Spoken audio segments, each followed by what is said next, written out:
G'day guys, Luke here from Tech Blokes, and as you can tell, I've picked up the brand new Nintendo Switch Lite.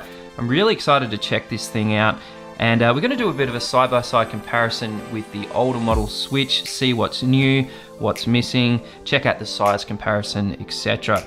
Now, what I can tell you straight away is this thing looks tiny. The box is so small compared to the previous Nintendo Switch. Now, obviously, the first thing is we're not going to have the docking station. You don't get that with this model. It's simply a handheld, and yeah, let's unbox it and check it out.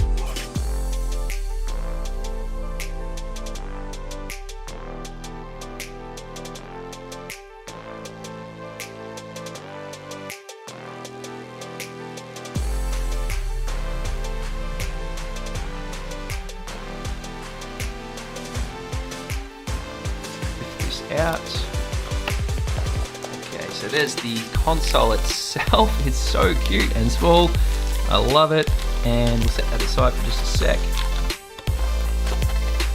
Now, in the box, we're probably not going to get a lot, so I've got a little bit of info there, info sheet. Pop that aside.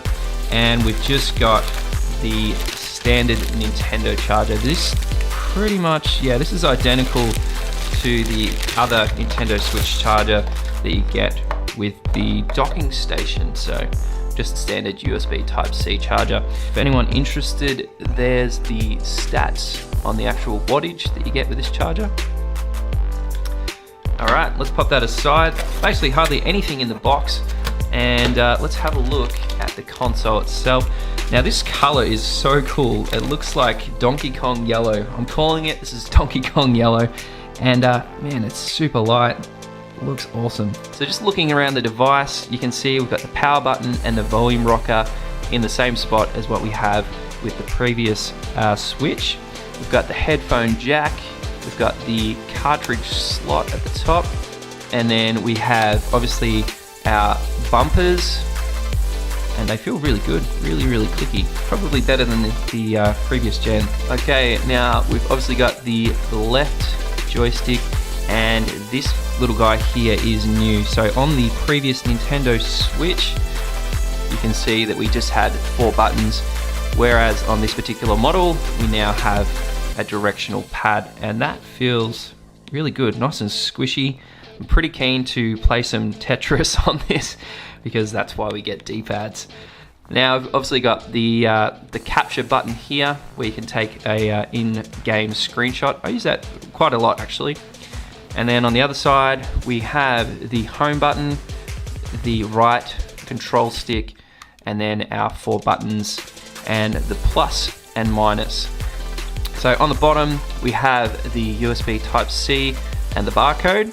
Now you also, one thing that I was probably a little bit worried about is whether or not this model would have the micro SD card slot, and I can tell you it definitely does have that, so you can pop in any of your micro SD card slots. I'll leave a link below because I've seen some really good deals on Amazon for the larger 256 gig cards made by Samsung. So there we go guys, let's turn this little bad boy on and check it out.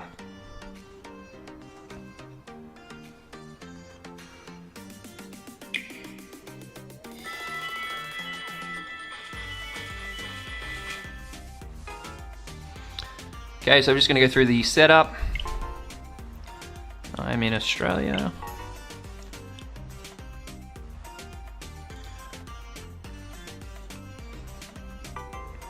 Okay, connect to my Wi-Fi.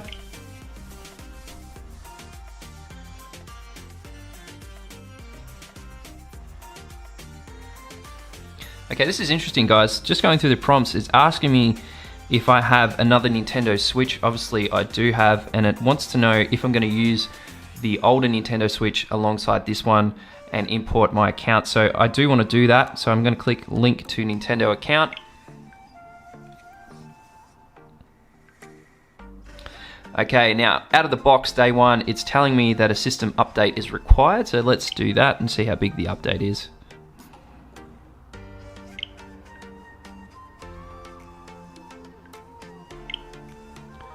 Okay, won't let me do anything until I've done the update. Alright, there we go. So I've added a new account. It wouldn't let me link my current account because I have to do the update first. So let's go to the home screen. Okay, out of the box, this has 51% battery life, which should keep you going for at least a couple of hours. Okay, so I'm going to do the system update. We'll see how big that is. Okay, that was really small. It literally took like 10 seconds to update. So it's just doing a quick restart now. All right. So guys, it's booted back up. It's logged in with my new account. Let's just do a bit of a side-by-side comparison with the original Nintendo Switch. So obviously guys, this is much, much smaller.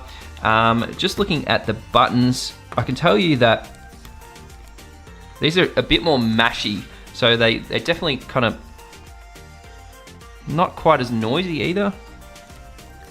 These feel really rigid on the original Nintendo, whereas these feel really squishy. I feel like you could do some pretty hectic button bashing with these. Now, with the actual sticks, they feel pretty good. Okay, the older Nintendo definitely feels a bit looser. This one is definitely much firmer. And this Nintendo Switch hasn't had a huge amount of game time. I think I've played The Legend of Zelda and that's about it. It's not a massive amount of game time. The D-pad is a massive win, guys. I really like that. That feels awesome. So I'll check out Tetris on this and see what I think. To be honest with you, I don't really love the actual buttons playing Tetris. Now let's crank up the brightness on this screen. Okay, so that's max brightness on this one. Okay guys, this one definitely has a brighter screen. It's not a huge difference. This has got the newer model Sharp display. So Sharp is actually making these displays for the Nintendo Switch Lite. I don't know who the creator of the older model is, but this one is definitely brighter. I'll bring it up nice and close to the screen. So there we go. You can see it's definitely got a little bit more brightness over the older model. Okay, moving around the device. Obviously both the switches have the USB Type-C. And this one, the actual connection is a bit more recessed, so looking from an angle you kind of don't actually see where it plugs in, which is nice and neat. We obviously don't have a kickstand. This is meant to be a handheld device. Now the ZL and ZR on these feel really good. My hands fit quite snugly on this device. I don't have massive hands, and the actual unit, it just feels really sturdy. It's definitely the type of device you could just throw in your school bag, and you know, I don't think you'd have any problems, you know, moving around in your bag. I don't feel like it's going to get damaged. The plastic feels extremely durable. It's got a nice curved edge. So guys, what we're going to do, I'm going to chuck in a game card, fire up a game, and have a quick look.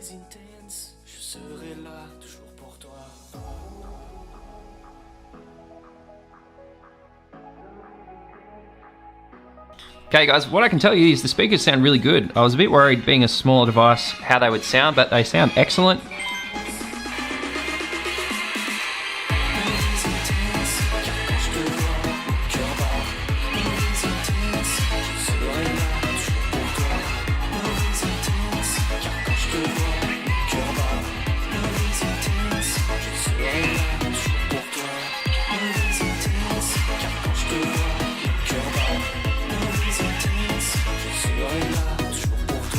Alright guys, so after playing that for a couple of minutes, I had a quick race in Mario Kart there. I can tell you the device doesn't feel hot at all. The screen is beautiful and the speakers sound really good. I was actually quite impressed with the sound quality that's coming out of this new Switch device. Now, after a quick race there in Mario Kart, I've used a couple of percent of the battery. One thing I'm really keen to see is how the battery life actually stacks up. You know, using this new display from Sharp, whether or not that's more power efficient, I don't know. Nintendo has said that it's going to last between 4 and 7 hours, and I think that's going to depend a lot on what games you are actually playing on the Switch. So guys, first impressions, really, really cool. I really like the new banana yellow Nintendo Switch Lite, and I'll have a whole heap of other videos coming up in the future, guys. So if you're keen to see some more Nintendo Switch Lite gaming, I'm going to check out this D-pad in detail. Can't wait to try that in Tetris. So guys, that's it for this video. I hope you enjoyed the unboxing and checking out the new Nintendo Switch Lite. I think this is definitely a really good, I guess you could say it's kind of like an upgrade. For me, this is probably the perfect Nintendo console because I rarely plug into the TV and I only really use the dock just to charge my existing Nintendo Switch. So guys, that's it for this video. Hope you enjoyed it. See you in the next one. Cheers.